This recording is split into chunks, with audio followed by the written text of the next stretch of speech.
Welcome to the Envirohealth podcast. Today we talk to Andrew Grieve on his research about communicating air pollution to the general public. So Andrew, what are you looking forward to in the future? In the not too distant future, i.e. next week, I'm really looking forward to going up to Scotland, up to Edinburgh, see my folks, see my sister, offload my kids for a few days. That's where you're from, right? Edinburgh, Scotland? Yeah. Beautiful place, I hear. Yeah, a little bit rainy, but very beautiful. So what has your career path been which led you to where you are right now? I guess it's a mixture of deliberate and accidental. Okay. So I had quite bad asthma when I was growing up. I had a Ventolin in my pocket as far back as I can remember. And I used to wake up during the night every night and need to take my inhaler in the middle of the night. So so I grew up with asthma, and that sort of made me think about breathing, made me think about breath, and that there could be stuff in the air which affected your breathing, which you couldn't see. So that sort of got me interested in that. And then I had a couple of really inspirational biology teachers at high school that were fantastic. And then I really got into biology and loved biology and how the human body works. And for a while, I thought I might do biochemistry, but that is so hard. It's so complicated. Goodness. So then when I went to uni and I was choosing what to do, I chose environmental science as a sort of broad, like a bit of biology, a bit of atmospheric stuff, So you got the biology, the physics, the chemistry, all of it going on. Mixed together. But I had always loved sort of tech stuff as well, and I was always sort of getting gadgets and keeping up with sort of the latest stuff that was on the scene. So that was always sort of a part of what I was doing as well. So I sort of focused on air pollution towards the end of my studies at uni, and then I did an extra year in IT. Was this up in Edinburgh? Stirling, actually. I could have gone to Edinburgh, but I wanted to go to a different city for uni. And Stirling is lovely, actually. It's gorgeous campus uni. So I sort of wanted to do air pollution. I had this sort of IT side of things as well, sort of tech side of things. And then I was trying to get into air pollution in Edinburgh. Managed to get an air pollution officer job at Edinburgh Council. So that was sort of the deliberate part of it. And then the accidental part of it was ending up in London. So I walked into Tesco Metro on South Clark Street, which people who know Edinburgh will know where that is. And I picked up a copy of The New Scientist and flicked through to the back, and there was an advert for an air pollution job in King's College, which was sort of quite similar to what I was doing in the council. And I thought, I think I could do that. I'd never really thought about living in London or ending up in London, but I thought I'd give it a shot. And I got an interview and then got the job, and that was 2005. So that was quite a long time ago. So 16 years later, you're still here. Yeah. Must have been a really good advert. Yeah. Well, it said something like, you're going to be working in our operations centre in Waterloo. And the only thing I knew about Waterloo was that it had a train station. So I imagined that I would be working in the train station. Not bad for air pollution. Yeah. Or maybe it is. So 16 years later, you're still here with the environmental research group, who have now shifted to Imperial College London. Do you think you could have ended up at a different place? Or you've talked about the accidental bit and some of it was planned. Do you see yourself being in a different role in a parallel universe? Yeah, I mean, I never imagined that I'd end up living in London. I always just thought I would live in Edinburgh because that's where I'm from. And sort of thought that I would maybe hopefully eventually be able to get into air pollution. And, I was in air pollution a job in Edinburgh, but I sort of thought maybe I would get into an environmental consultancy or something in Edinburgh. So, I mean, I think that the funny thing is that when I started working at ERG, I was working next to Gary Fuller and Dave Green and Sean, and I had seen their names on papers that I had read when I was doing my dissertation, and I was like, oh my god, I'm actually sitting next to them. And I still think that 16 years later, I can't quite believe that I actually work here and have worked here for 16 years with these who I consider, and Frank as well, and like all these Ian, who I consider luminaries of the air quality world. Seriously, and Martin Williams as well. What a loss last year. But I remember seeing his name on papers from Warren Springer Laboratory when he was there as well. So just astonished, absolutely astonished and amazed that I ended up here and that I'm still here. So how do you manage this work-life balance, the stress that comes with it, the academic space, rubbing shoulders with some of the names that you just mentioned, having to take your kids back to Edinburgh, Scotland? What's the balance you find suits you best? I think it's become, I'm sure everyone will say this, but it becomes much harder when you've got kids because there's a certain extra level of responsibility and a certain sort of rhythm that comes into daily life and through the year as well, with the summer holidays and half terms and stuff that you just have to deal with. You have to. That definitely makes it a bit harder. But I guess I've always wanted to do this, and I love it so much. That I think if I didn't have the constraint of having kids, I would just work all the time. So actually, it's probably a good thing to have kids that pull me away from doing it. I guess that's sort of similar though to a lot of us here, where the work could, if you let it, just expand and expand and expand and expand, and you can just go on, doing it for hours and hours and hours and forever and ever. And I'm sure all of us here have got a passion for what we're doing. I think drawing those boundaries between work and home certainly became harder last year when we were at home all the time, and that the boundaries really blurred between work and home. And certainly I felt, as I'm sure a lot of people did, previously you would finish work and then you'd have a commute home and you'd have a little bit of brain space between work and home. But closing the laptop lid and walking into the kitchen to see the kids 5 seconds later, that was really difficult. That was quite hard. I think we're sort of adjusting to something new now, where we're sort of a bit at home and a bit at work. But here we are in the office. We are in the office now, all of us here recording this podcast. And I do appreciate coming into the office and having it being a different environment to home, and having that little bit of sort of separation again of saying, right, I'm at work and I'm doing work at work, and then I go home and home is home. And I definitely sort of, I like that aspect of it. So, word of advice from Andrew there: have kids to take a break from work. Yeah.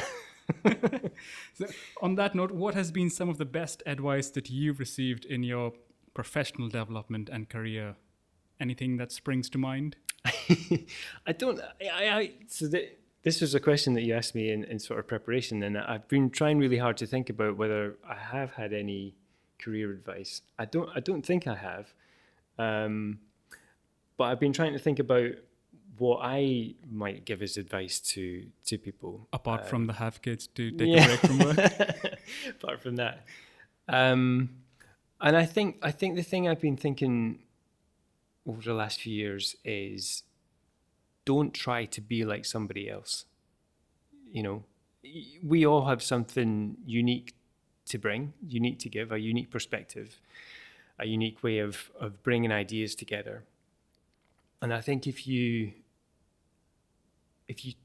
try to be like someone else, you'll go mad, you know. So I think that would be the advice that I would give my younger self, probably. Oh, that is, I think that's really good piece of advice. So for the audience who do not know Andrew, he's very involved in public engagement and air quality communication. Could you please tell us how and why did this become important for you? That's a really good question. I think it just sort of felt obvious to me. Like we had, when I say we, I mean ERG has this incredible array of air quality information here that we can access, and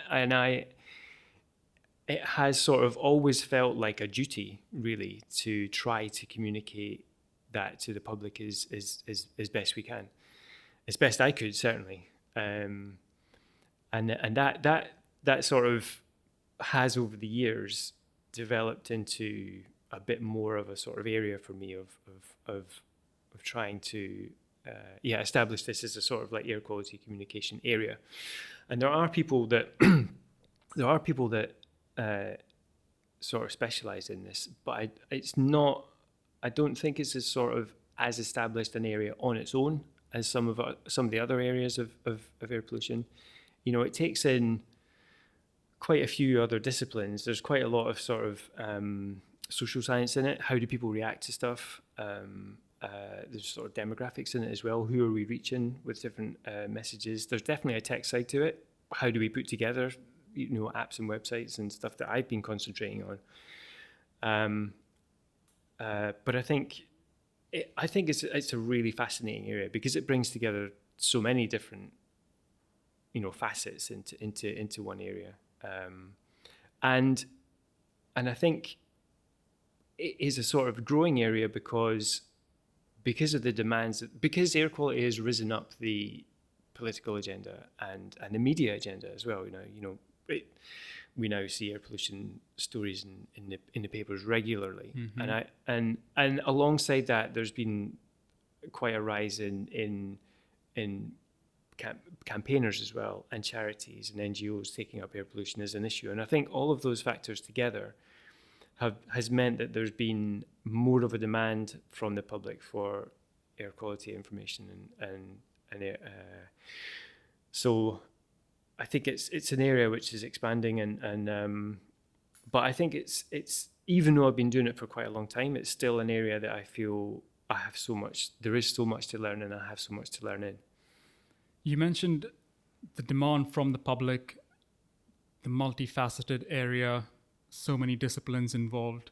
And without getting into the specifics, which we will do shortly, what are some of the most challenging and rewarding aspects of your research when you couple that up with public engagement? That's a really good question. Challenging, I think, one of the things that I very often say when I'm doing interviews or events is the biggest challenge about air pollution is that it's invisible, you know, most of the time, and so we have to use other ways of communicating it than what's visual. So and that has led me to do a lot of collaborations over the years with artists, and in fact, in a couple of weeks I'll be doing an event for Imperial, talking specifically about a collaboration I did with an artist for the recent Breathe London project, which was really important to bring that project to life. So that's sort of the biggest challenge, is that it's mostly invisible, and it's although there has been a growing demand for people for more air quality information over the last few years, it's still, I would say, not something that people think about day to day. And so my ambition is for air quality information to become as ubiquitous as weather information, and it's becoming more so. There's more sort of weather apps, and even like the Maps app on the phone now has a little air quality index indicator at the bottom, which is fantastic. So that's some of the challenges, is that it's mostly invisible, and how do we communicate this to people? I think one of the other challenges that I've come across over the years is people want different levels of air quality information. Like, some people are just like, just tell me if it's bad, or just tell me if it's polluted or not, and what I need to do. Whereas some people really want to drill down into it and find out, well, why is it bad today? Why was it okay yesterday? Or is it getting worse or better? Or what was my exposure today? And finding a balance between those two can be difficult. Presenting information to people that is some can sort of summarize something and is understandable, but is not, but has then sort of sufficient leads into sort of, if people want to dig deeper into it. Some of us are happy with the headlines. Some of us just want the summary. Some of us want to read the entire paper. Absolutely. And how you present information to different people, and the way that people interpret that, I think is endlessly fascinating, and is some of the joys and challenges that I've had over the years of creating all these apps and websites that I've been working on. What was the second part? The second part was some of the rewarding aspects of your research. Rewarding. I think some of the most rewarding stuff I've done has been working with people. The collaborations I've done with artists and theatre makers and charities over the years have been really rewarding. And then the projects I've done where we've been working with members of the public have been fantastic as well. What charity have you worked with? So I've done some work with an organisation called Invisible Dust over the years. I did a theatre project with Camden People's Theatre. I did a project with a couple of projects with a charity called Hubbub. We did an installation in Covent Garden that people could step into. Changed colour according to pollution data from monitoring stations that we were taking a feed from. And then we did this other project where we gave personal monitors to 10 Londoners to wear for a couple of weeks, and that was a really really rewarding project to work on. It was a big project. It ended up to being a fairly big project, but working with those people and seeing how they talked about their experiences of air pollution, looking at their data after they'd worn it for a couple of weeks. And we had a couple of roundtable sessions where we got them all together and they spoke to each other. That was, some of the most memorable sort of stuff I've had from working over the years. Seeing how passionate they became and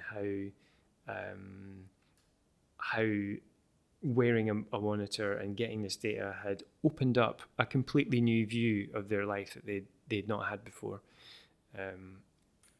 It was really great. What did you find that people were most reactive to? Was it the data? Was it being part of something? Yeah, I think with these, there's been other projects that we've done like this as well, but I think people respond. It makes intuitive sense, but people respond to their personal data, like their personal, like that. That's when I went to the shops. That's when I was walking the dog. Mm-hmm. That's when I went taking my daughter to the school. it just makes it so much more tangible for them and so much more real. And so because of that, because my sort of realization from that was that is giving people sort of like personal data is a real way into communicating air quality, and it's much more much more tangible for people than just a monitoring station that's a couple of miles down the road. As important as that monitoring station is, and we might go into that later, personal information is incredibly powerful for engagement. And it was the experiences from that project which really led into then creating these sort of newest generation of apps that I've been working on, which are giving sort of personal feedback from where users are, and their location and their exposure. And how do you then deal with the GDPR aspect of it, the General Data Protection Regulation, which was in public limelight, I think about 3 years ago, maybe, where everybody was wary of their personal data and it not being out there in the public. Was it challenging to some extent when it came to data like this? Did you find people were perhaps prohibitive? So I worked with a Ph.D. researcher at Imperial called Rosie Riley, who was under Audrey Denzel in 2018, 2019, on this sort of personal tracking app that we created. And she did a couple of deployments of getting people, groups of people together and giving them the app and telling them how it was working, what it was about, and then showing them their data at the end of it. And I remember going to a round table that we had at the end with 4 or 5 people who'd been running the app for a couple of weeks and looking at their journeys. And we had made it pretty clear to them that this was being run by us, by Imperial, and that yes, we were tracking their data, but it was being their location data, which is obviously very personal. We could see where they lived, we could see what time they got up, we could see where they went, everything. It's incredibly, location data is incredibly rich, and activity data is incredibly rich data. We kept it very, very secure. So we made sure that they knew at the beginning, what we were collecting and how we were storing it. In this case, in Google's cloud. But I think the roundtable that we had at the end and the engagement, the level of engagement that people had with their data, showed me sort of how powerful this could be. It is a bit of a trade-off, where we say to people, if you give us your location, we can give you back your exposure for the day. That's the sort of trade-off. Assuming in the first instance that they were interested in their personal exposure for the day, and hence why they signed up for was it a study? Was it you said a PhD? What is the project about?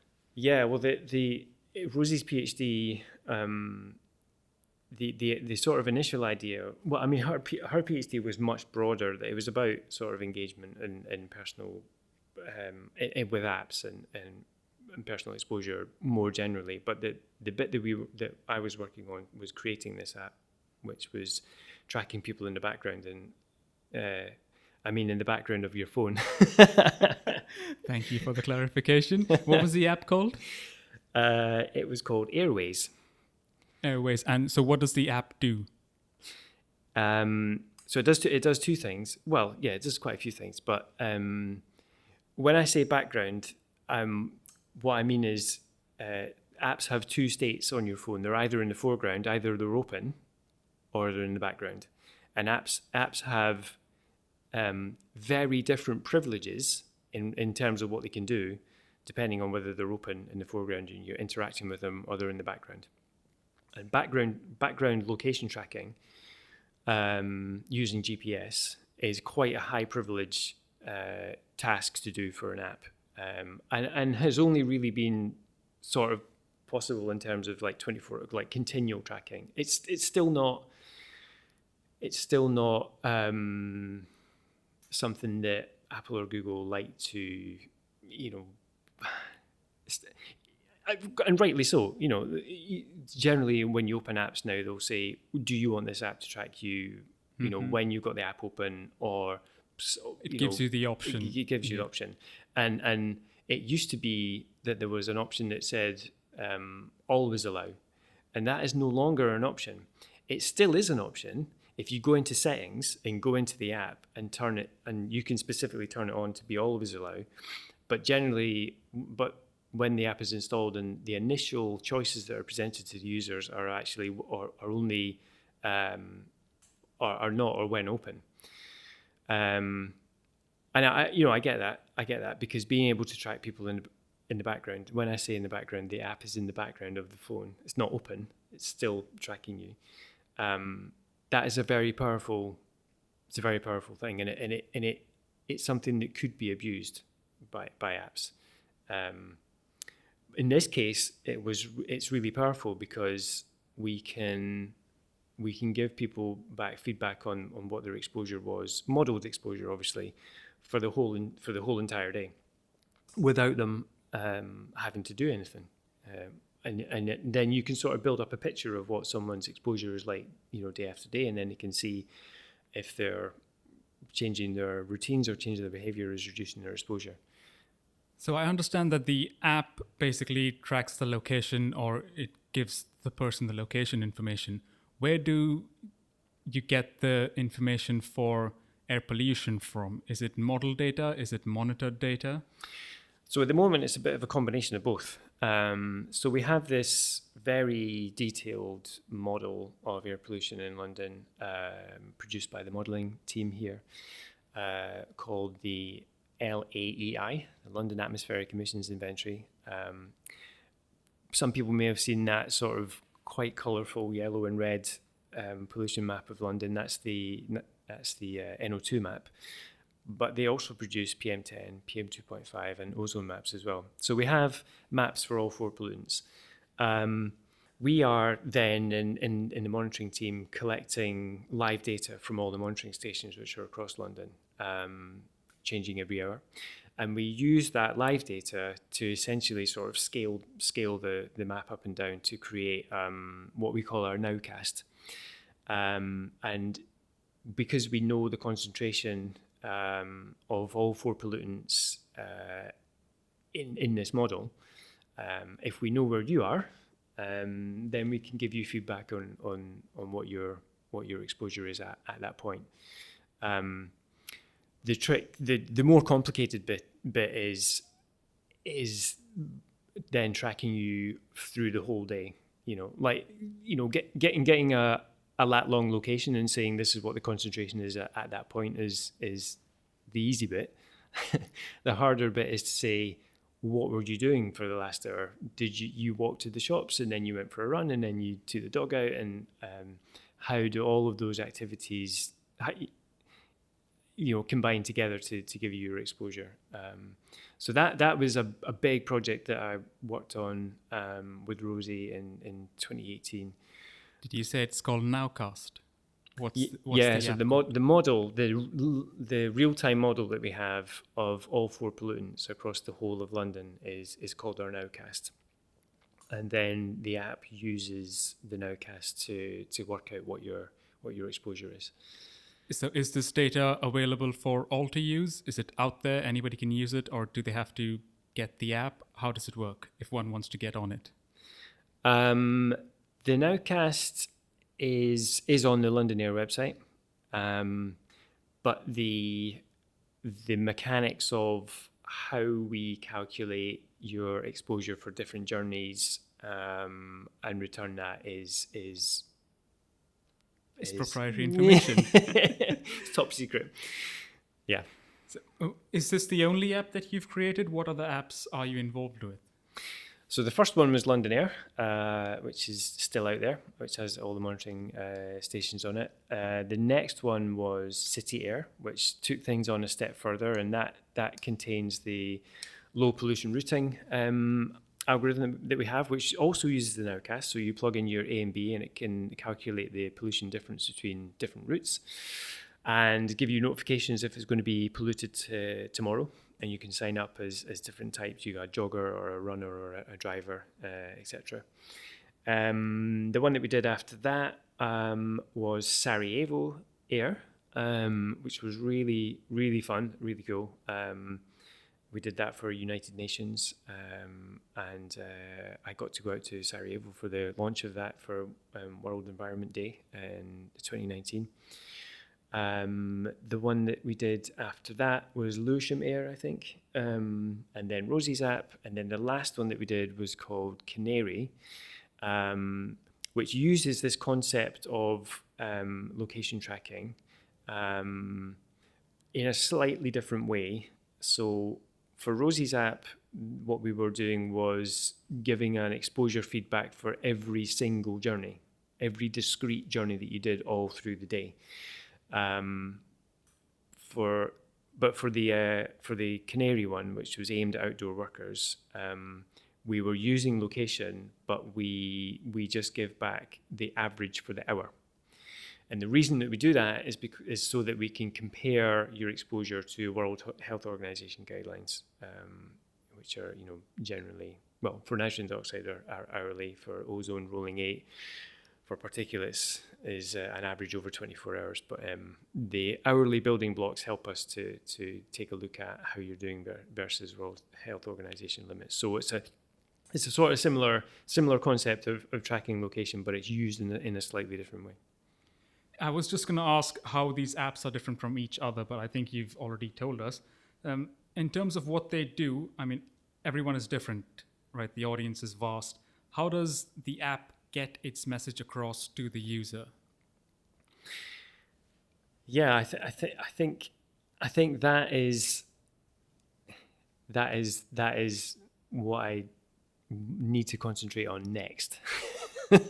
Like I feel like I've sort of built the technology part, I've built the back end, the infrastructure, I've built a couple of apps that use it. Rosie's app is a sort of experimental Ph.D. app. It's not an app that's in production. Canairy is an app that's in production. So I feel that what I need to do next is work with social scientists and demographers and UI experts to use this technology to make sure that we're sort of presenting this information in the most understandable and engaging way that we possibly can. And to go back to what we were talking about earlier, presenting it in a way that is engaging and understandable for people that just want sort of a quick glance, but also contains sort of some deeper information and for those that want to dig deeper. I think that calculating your exposure from a model it doesn't know if you're stuck behind a bus, obviously. But the advantage of it, the potential of it is massive scale. If you think about how many people you can sell a personal sensor to, whatever size that market is, the potential for being able to give people feedback in their exposure by just installing an app is massive. It's absolutely massive. And the potential, I think, for using apps as a research platform is massive as well. And I've done that a little bit over the years. Used CityAir and LondonAir as platforms to do research on, to communicate, to get participants to engage in a study and get feedback from them, and do sort of A and B studies and those types of things. But I think the potential to do those types of things is huge. Right now, I'm just picturing somebody stuck in traffic who has the CityAir or the Canairy app open, and the app sends you a notification saying, consider turning your engine off. You might be in a high pollution zone. Yeah, I mean, right now, actually, there are buses that have GPS on them and switch into different modes when they come into city centres. That sort of geofencing stuff is done currently.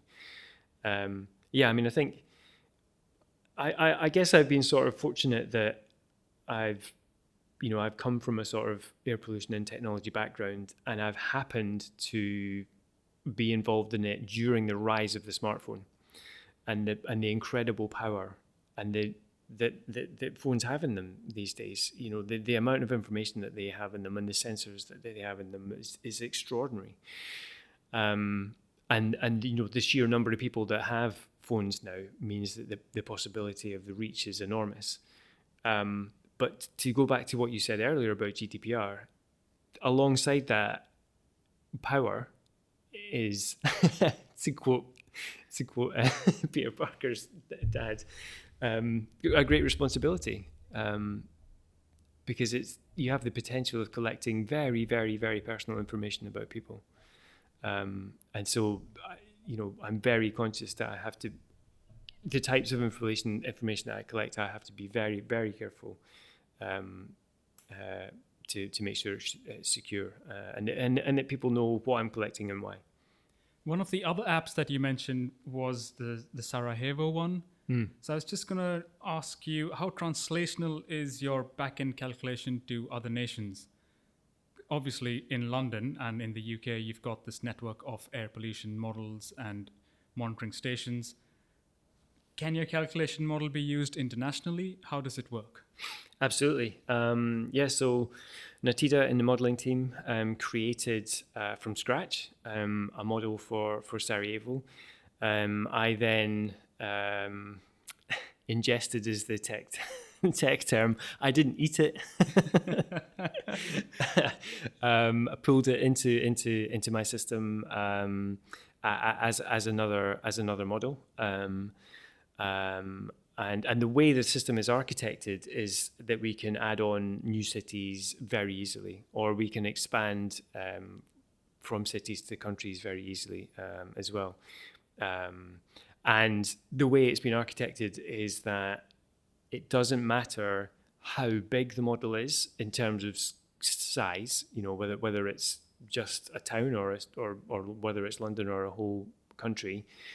The calculation that we do will take the same length of time, which is milliseconds. It's designed from the start to be massively scalable and to be able to take in other countries very easily. So the model would then use measurement data as well. I'm assuming there should be some sort of air pollution monitor in that city, for example. Yeah, that's the harder part, actually, is having sort of good monitoring data on the ground to be able to produce the live model. But if you interview Annalisa at some point, she might tell you about some of her work to maybe in the future be able to create live pollution models that don't need to, or at least don't need as dense a network as we have in London, and can maybe be supplemented with a sparser network. So then, how does the calculation model work? I assume there's a black box and some magic occurs in this. It sounds fascinating. Yeah, it was. Or can you not talk about it because it's patentable technology? Yeah, we're going through a patent process at the moment, actually, on it. That's wonderful news to hear. Yeah, it's very exciting. It was creating this engine. I guess it's sort of like a calculation engine. Was the most challenging and rewarding. One of the most challenging and rewarding sort of tech things that I've done up to this point. Like working with people is a different thing. Sitting with people around a round table is rewarding in a very different way.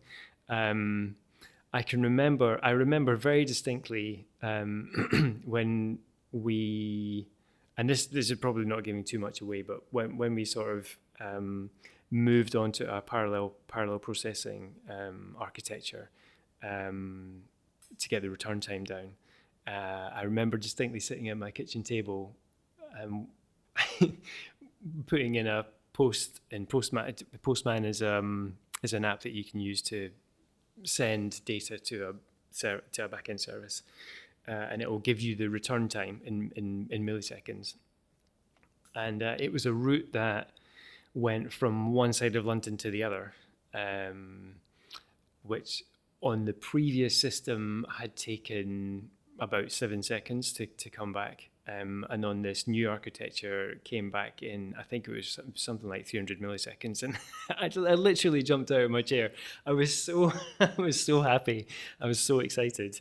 It seems very strange to say that I jumped out of my chair because I saw a 300 millisecond return, but it was the result of a lot of thinking and a lot of work. And I really have to give a shout out to my longtime collaborator, Mark Willard, that I've worked on with this stuff for 10 years now.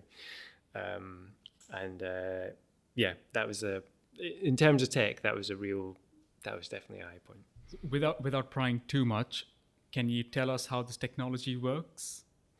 So basically the app sends in its sort of raw data, which is location and activity, and then we feed that into the model.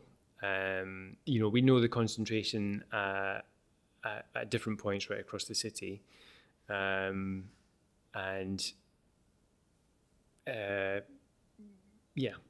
then we have a parallel processing architecture that calculates it very quickly. That's probably about as much as I can say at the moment. So how granular is this level of modeling or the data? Are we talking about a kilometer resolution? So for this implementation, we calculate a concentration every meter of your journey. And is this across all apps, or do different apps use different granularity?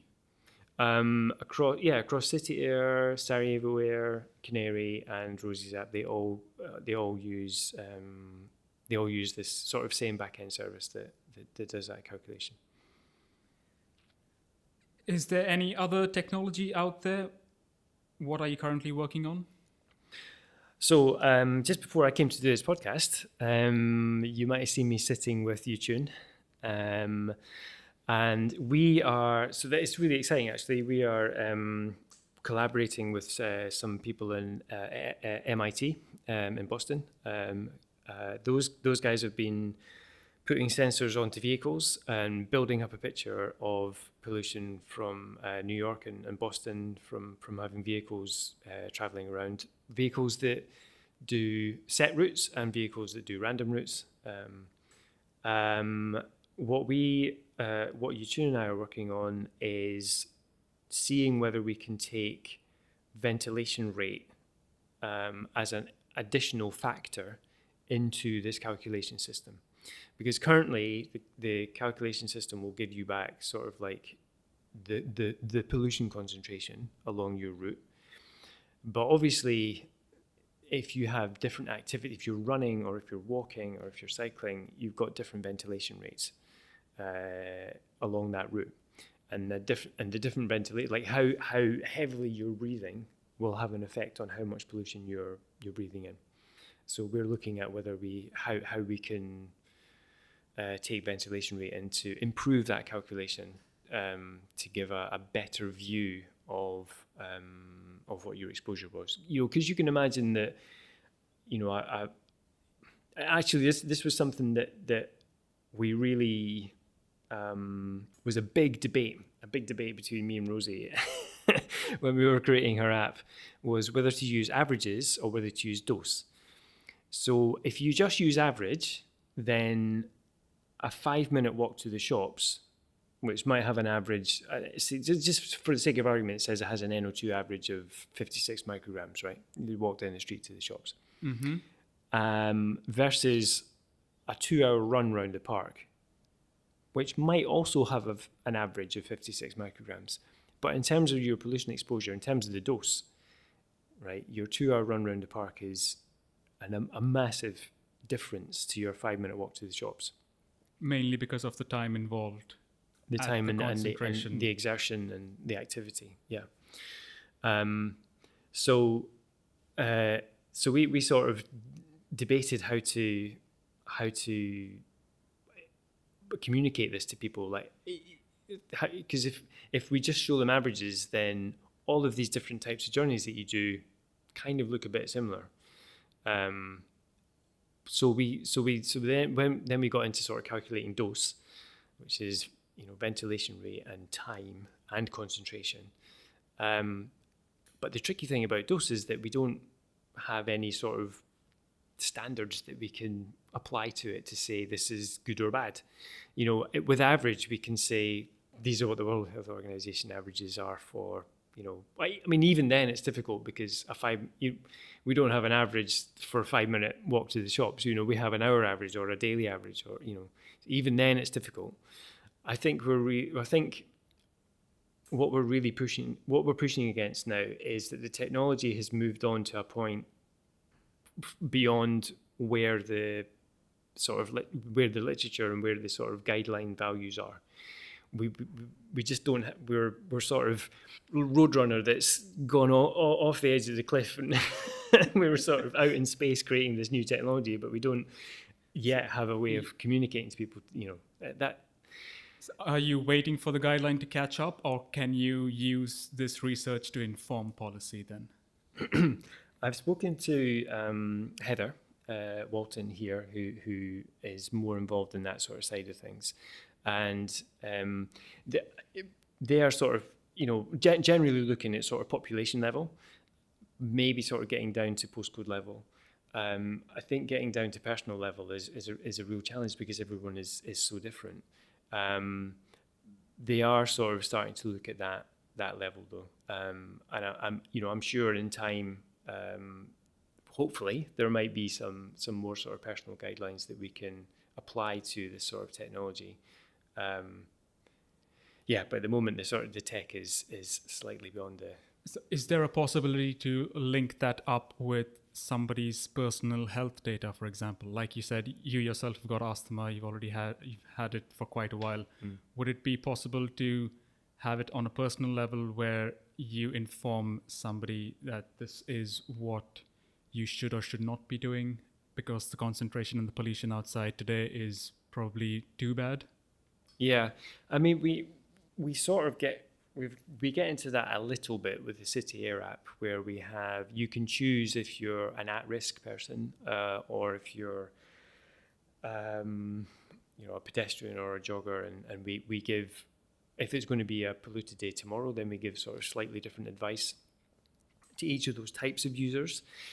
We haven't sort of got yet down to you are a 34-year-old, you know, athlete, 6'2" male, and therefore, you know, I don't know if we'll ever get to a point where we can give sort of highly individualized advice for individuals. But I think what definitely is possible, and what I would love to see, and what I'm going to sort of try to work on, is both Google and Apple now have health apps on the phone, which will gather, you know, data from different apps and pull it into one place. And so what I'd love to see is an air pollution section in there, which tells you, alongside all of the other sort of bits of health data, what your exposure has been, you know, day to day. So that's another thing that either you can look at or that you can give to your doctor when you know, if you go in for a visit.